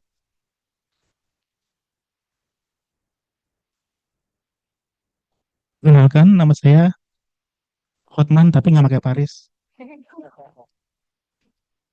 Saya pengacara banyak acara, pengusaha banyak acara maksudnya. Oke. Pada tahun 1621 VOC itu kan membantai ini ya, rakyat Banda gitu. Mas Irfan ini pernah nggak melakukan wawancara kepada cucu-cucunya itu yang korban itu loh? Kan itu kan benar-benar sejarah kelam ya. Ini dibahas secara tajam kan nih di film ini nih, gitu. Terus situs pembantainya di mana gitu? Apakah mereka dibakar semua atau dibuang ke laut gitu? Terima kasih. Langsung boleh. Oke, terima kasih buat pertanyaannya. Ini sesuatu yang menarik banget, dan dalam prosesnya ketika kita merangkum possibility sumber-sumber yang mau kita capai gitu, salah satu yang saya rekomendasiin juga tidak hanya berpusat pada orang yang ada di Banda, tapi yang ada di luar Banda, karena yang patut kemudian dipahami adalah di salah satu diaspora paling awal juga terjadi itu ya di Banda ini gitu, ketika orang-orang kemudian pergi meninggalkan Banda gitu karena peristiwa dalam tanda kutip genosida tersebut gitu.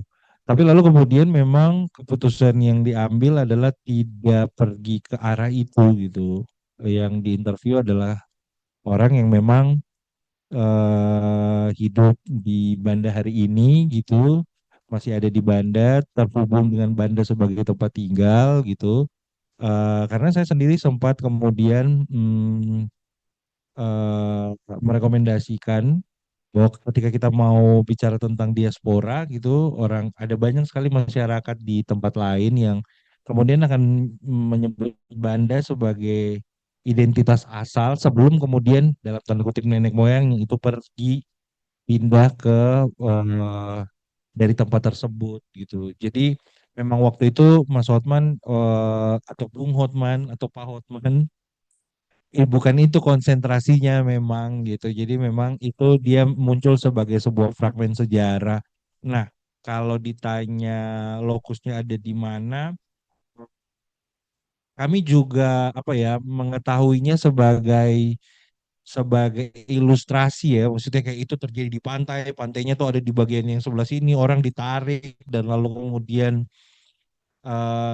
dibantai, atau lalu kemudian kalau pergi ke Banda orang-orang menyebutnya Nasau, ada benteng di bawah yang terhubung dengan benteng besar segi 5 yang ada di Tupelikan tadi, di bawah itu ada Nasau, katanya orang-orang tuh diletakkan di situ dan lalu kemudian dieksekusi gitu. Jadi memang ada banyak sekali cerita tentang bagaimana persisnya itu terjadi, tapi sebagai sebuah peristiwa yang monumental sendiri itu dianggap sebagai sesuatu yang membentuk karena memang penaklukannya terjadi dengan itu gitu. Itu bentuk penaklukannya tersebut. Karena yang tadi menarik juga sebenarnya, kalau saya boleh menambahkan, Mbak Fatia tadi sempat bilang bahwa masyarakat ini sebenarnya sudah punya integritas kan. Mereka sudah tahu caranya berdagang gitu. Memang mereka silau sih sama baju zirahnya orang Eropa. Orang Eropa kan datang bawa senjata. Sebenarnya orang Eropa datang bawa senjata juga jangan salah, ini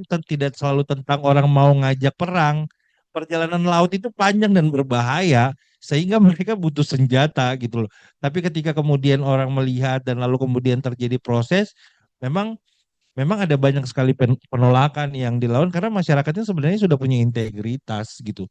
Orang-orang sudah terbiasa melakukan dagang dengan orang Arab, ya kan, dengan orang Cina gitu yang datang dari banyak sekali tempat gitu. Eropa tuh justru terakhir sebenarnya munculnya dan dia justru mengubah peta dunia karena dia punya otoritas itu sebenarnya.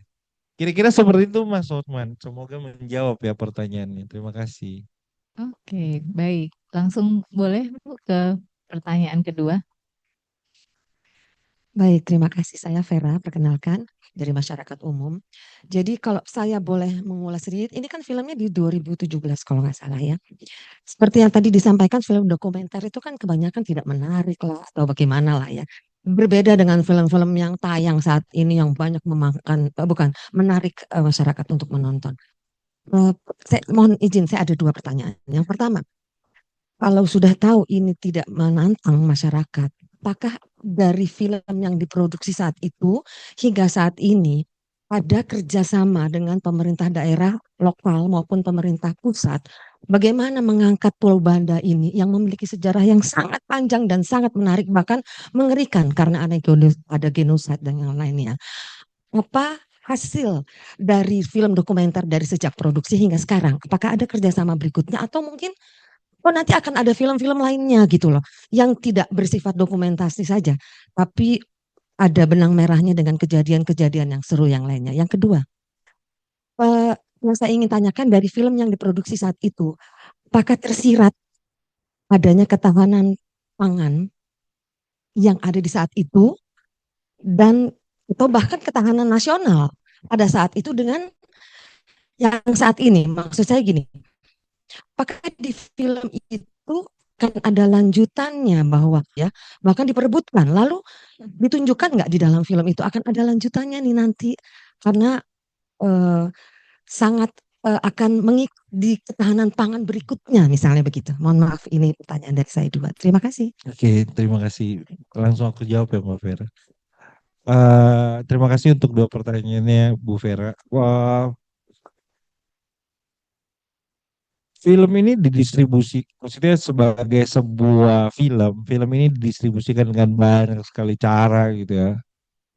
Dia sempat tayang di bioskop sebenarnya, atau dia kemudian didistribusikan melalui sekolah-sekolah sebenarnya oleh produsernya. Kalau di film making tuh, kalau di film yang udah jadi tuh ownershipnya ada di produser, di eksekutif produser untuk kemudian didistribusikan. Dia mau mendistribusikannya seperti apa. Kami yang filmmaker, yang menulis naskah, yang mendirect, itu kemudian hanya tahu bagaimana itu dilakukan gitu. Dan lalu kemudian bagaimana, karena sebenarnya simpel banget. Sebuah film itu kan dibikin cita-citanya cuma satu, ditonton oleh orang gitu.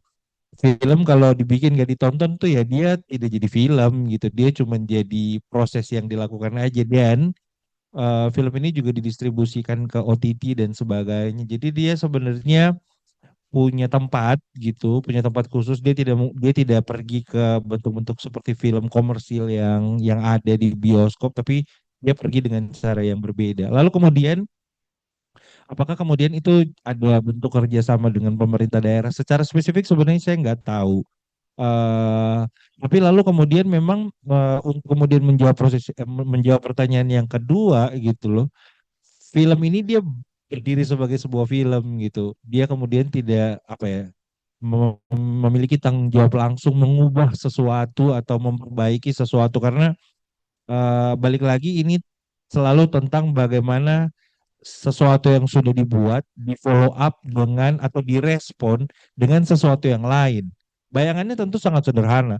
Ketika kita bikin pala gitu, mungkin akan ada orang yang seharusnya mendokumentasikan tentang kapur Daps misalnya. Atau harusnya ada orang yang mungkin mendokumentasikan tentang cengkeh misalnya, tentang lada di Indonesia misalnya, tentang banyak sekali hal gitu. Sambal aja kalau kita mau bikin kita punya 3.000 jenis, 300 jenis sambal gitu. Ada banyak sekali jenis sambal saya ingat gitu. Maksudnya sesuatu yang sangat menarik gitu. Itu ada hubungannya bisa menjelaskan psikologi masyarakatnya bahkan gitu. Bisa sangat bagus. Tapi lalu kemudian filmnya itu tidak tidak lantas kemudian menjadi alat untuk memperbaiki sesuatu. Misalnya juga ketika kita bicara, menarik banget sebenarnya pertanyaan kedua itu ketika kita bicara tentang apakah pala Banda itu punya ketahanan pangan gitu. Kita nggak bicara ketahanan pangan dulu deh, kita bicara tentang pala itu sendiri sebagai komoditi hari ini deh. Di dokumenter itu tuh ada bagian-bagian yang menjelaskan bagaimana posisi sesuatu yang dulu dianggap emas dan hari ini bagaimana nilainya gitu. Itu jadi sesuatu yang sebenarnya ya mungkin dia akan terdengar sebagai sesuatu yang biasa aja, tapi ketika kita mampu membayangkannya sebagai wow, degradasinya luar biasa ya, itu jadi sesuatu yang memang sangat signifikan, Bu. Bu Vera, semoga itu menjawab ya. Terima kasih banyak pertanyaannya.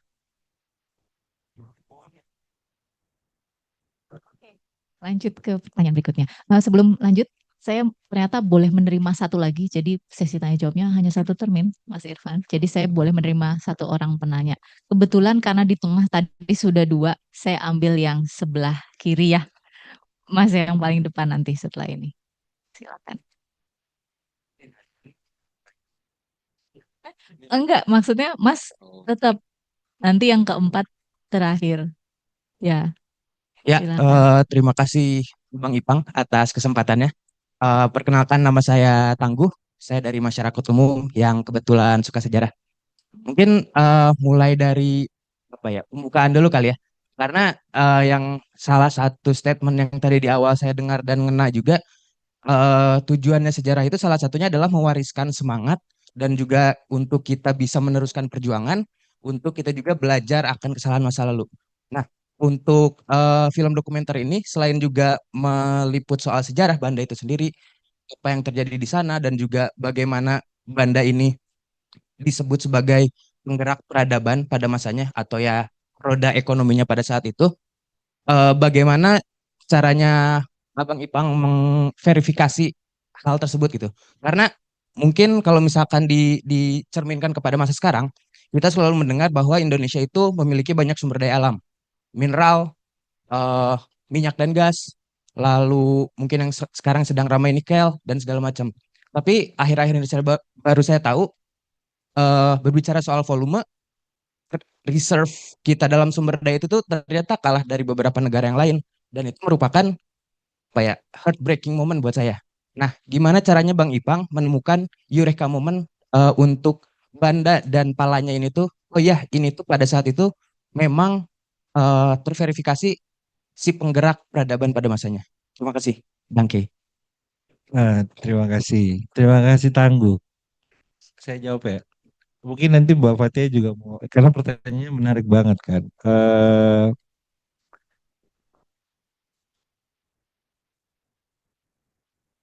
Ketika kita bicara tentang peristiwa masa lampau, hari ini menurut saya ya, sebagai seorang filmmaker ya, sebagai seorang penulis skenario gitu, penyuka sejarah gitu, saya selalu merasa bahwa kita selalu berada pada titik ambigu, di mana kita harus menerimanya sebagai sebuah kebenaran yang absolut, atau kita meragukannya untuk kemudian menemukan kebenaran baru. Sebagai seorang storyteller, saya memilih yang kedua. Gitu. Saya selalu meragukan semua hal. Saya juga bertanya hal yang sama. Sepenting itukah gitu? Apakah benar? Maksudnya tadi Mbak Fatia juga sempat bilang dulu belum ada kulkas. Dulu orang melakukan pengawetan makanan itu kan pakai garam. Dan garam tidak bertahan lama. Lebih panjang musim dingin. Dan ketika mereka menemukan pala dan pala bisa mengawetkan sesuatu lebih lama, harganya tinggi sekali. Bahkan jauh sebelum itu kan orang sudah mengenal konsepsi mumifikasi di beberapa tempat yang kemudian itu nggak lepas dari rempah-rempah di sana gitu. Di jalur sutra misalnya, jauh sebelum ada jalur rempah, jauh sebelum kita bicara jalur laut, orang-orang bicara tentang sutra kan. Tapi ada konon, mungkin Mbak Fatia sebagai sejarawan mungkin bisa juga mungkin pernah dengar atau bahkan mungkin punya data yang lebih otentik. Tapi orang punya konon gini, di bawah sutra itu ada emas yang lebih berharga, rempah-rempah. Karena rempah-rempah tuh dia nggak berbahaya makanya dia ditutup. Konon ya. Ini kan sesuatu yang buat saya seorang filmmaker, buat saya seorang storyteller menarik banget. Tapi memang pertanyaannya persis sama. Gimana caranya saya memverifikasinya? Cuma pada akhirnya ketika kita bicara tentang sejarah dan mengkonstruksi kebenaran di dalam sejarah itu basisnya metodologis gitu loh. Maksudnya dia harus dibuktikan data-data primernya, kita punya data-data pendukungnya, data-datanya bisa bentuknya macam-macam dan sebagainya gitu. Bacaan sudah tentu memverifikasi itu tadi gitu. Misalnya orang-orang akan bicara tentang, oh iya, bagaimana Den Haag dibangun itu pakai duit rempah gitu. Orang-orang bicara tentang, oh ada perjanjian apa Tordesillas dan Zaragoza itu dibuat untuk kemudian membagi dunia menjadi dua bagian, kiri kanan atas dan bawah kemudian, karena Spanyol dan Portugis itu mau melakukan penjelajahan untuk mencari ini. Jauh sebelum ada orang-orang yang ngomong, oh dunia itu datar gitu. Orang zaman dulu di Eropa abad segitu juga orang menganggap bahwa oh ya dunia itu nanti ada ujungnya. Lo jalan nanti lo jatuh. Disitulah neraka gitu katanya. Maksudnya ini kan segala informasi tertulis yang kemudian sebenarnya ketika kita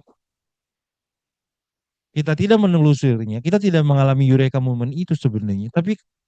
Tapi karena memang kita pergi dan lalu kemudian kita melihat dan lalu kemudian ada biji pala, itu kan bentuknya awalnya tidak berharga ya. Saya juga waktu kecil saya lihat di dapur ibu saya gitu. Saya tidak menganggap itu sesuatu yang luar biasa. Sampai kemudian kayak ternyata dia mengubah situasi di satu periode masa lampau gitu. Sama seperti sama seperti saya membagi pengalaman misalnya, saya pergi ke Pulau Run, lalu saya tanya anak kecil di sana tahu New York nggak? Dia nggak tahu. Tapi saya berdiri di tempat di mana ada perjanjian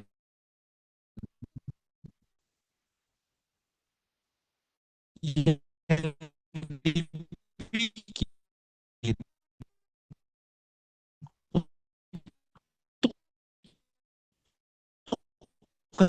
guling pulau. Jadi kita akan merasa bahwa Inggris, oke,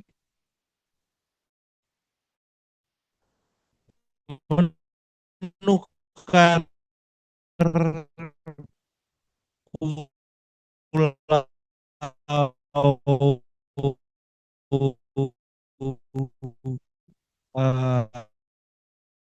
Run dan Belanda menerimanya hanya karena Belanda mau mengolah. Ya udah kita tukar aja deh. Nah, itu perjanjiannya tuh. Mereka tangan lagi ditukar enggak. Tapi semua informasi tertulis ini kemudian mengarahkan kita pada ternyata buat saya bukan di peristiwa sejarah itu karena peristiwa sejarah itu mau benar mau salah tapi yang paling menarik adalah bagaimana masyarakat Banda hari ini bagaimana saya harus bilang begini bahwa tadi saya pertama kali ketemu saya bilang bahwa kalau pergi ke Banda kita tuh kayak pergi ke kota abad 16 yang beda cuma tebal jalannya aja spalnya makin hari makin nambah sementara kotanya tidak berkembang manusianya begitu atau orang punya referensi warna cat yang lebih ngejreng aja gitu. Jadi tiba-tiba kamu akan dapat rumah warnanya kuning, pink gitu, ya kayak gitu. Dia jauh dari periode itu ya. Tapi sisanya sama aja, layout apa dan sebagainya, masyarakatnya tetap sama dan sebagainya. Kira-kira begitu sih Tegar. Semoga saya pikir ini tidak menjawab seutuhnya, tapi kira-kira seperti itu. Terima kasih. Oke, baik. Boleh lanjut ke pertanyaan terakhir? Terima kasih Mbak Fatia dan Mas Irfan atas paparannya tadi menarik. sedikit cerita tadi. Ini juga pertama kali saya mendengar cerita terkait dengan Banda ya. Sebelumnya perkenalkan, nama saya Panji dari Bank Indonesia Institute.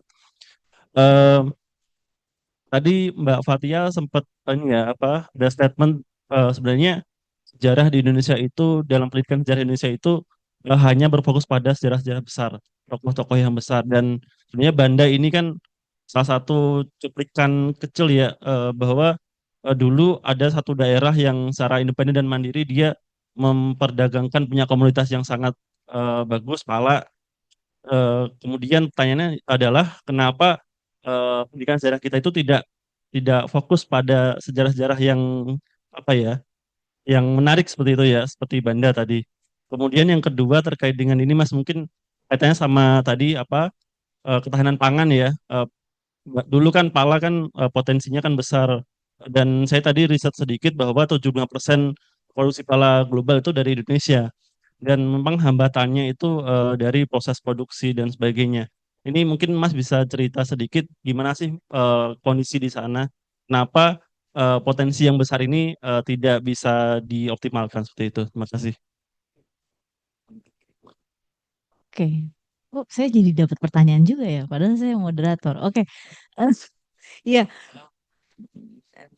Nah, gini Mas Panji, saya pengen jawab sebenarnya nih Mas Irfan, tapi saya takut kalau saya jawab abis ini saya jadi Menteri Pendidikan. Nah, saya rasa ini sebetulnya udah jadi kekhawatiran dari lama ya, dari pertama kali saya juga masuk sejarah. Jadi awalnya saya tuh nggak pengen kuliah ilmu sejarah, karena siapa sih yang senang sejarah gitu ya? Maksudnya mungkin Mas Irfan senang banget nih sejarah, tapi kebanyakan orang pasti akan berpikir sejarah itu membosankan, bikin ngantuk. Termasuk ibu saya, ketika saya masuk sejarah, ibu saya tuh protes, ngapain sih kuliah sejarah? Kayak nggak puas aja dari SD udah dapet sejarah gitu kan. Nah, tapi saya bisa menjawab pertanyaan ibu saya hari itu. Karena ketika masuk kuliah, ternyata yang dipelajari di kuliah itu tidak lagi sejarah-sejarah orang besar. Karena kita bisa mempelajari sejarah yang pada akhirnya mengakui keberadaan orang-orang lain, aktor-aktor lain dalam sejarah, bahwa ternyata sebuah peristiwa, misalnya ya contohnya peristiwa proklamasi, itu tidak terjadi karena beberapa faktor saja, tapi banyak sekali faktor dan banyak sekali orang yang terlibat di dalam proklamasi tersebut gitu loh. Atau juga misalnya ada fakta-fakta sejarah yang tadinya kita nggak tahu betul-betul, tapi begitu masuk di pendidikan yang lebih tinggi, itu kita jadi tahu. Misalnya soal cara kita memandang terminologi orang laut, bajak laut, raja laut gitu kan. Kita tuh selalu dikasih gambaran bahwa ada nih istilah bajak laut gitu ya. Nah, bajak laut ini adalah orang-orang yang menentang atau menjadi ancaman di perairan ketika itu. Nah, ketika masuk di kuliah, itu jadi sadar bahwa sebetulnya terminologi bajak laut itu muncul ketika perdagangan atau kegiatan pelayaran tuh banyak di Laut Sulawesi, Laut Maluku.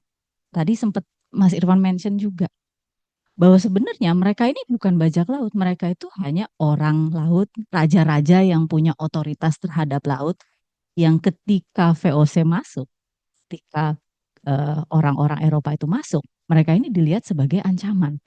Ketika mereka dilihat sebagai ancaman, dimunculkanlah terminologi lain yang mendefinisikan posisi mereka. Tapi kalau informasi yang seperti ini disampaikan pada tingkatan dasar atau menengah, nah mungkin itu bisa jadi pemahaman yang agak rumit gitu ya, rumit untuk dipahami oleh anak-anak seusia itu. Karena kalau di dunia pendidikan kita kan punya tingkatan taksonomi, misalnya di di tingkat dasar memahami dulu, kemudian nanti baru di tingkat atas menganalisis.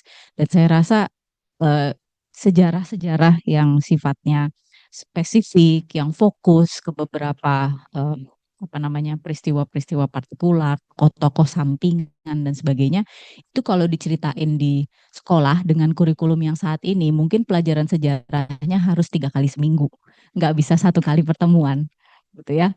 Nah, jadi saya pikir keterbatasan-keterbatasan itulah yang menyebabkan sejarah itu jadi ya udah terbatas pada hal-hal yang di permukaan aja gitu ya. Saya pikir itu Mas Irfan jawaban saya. Silakan.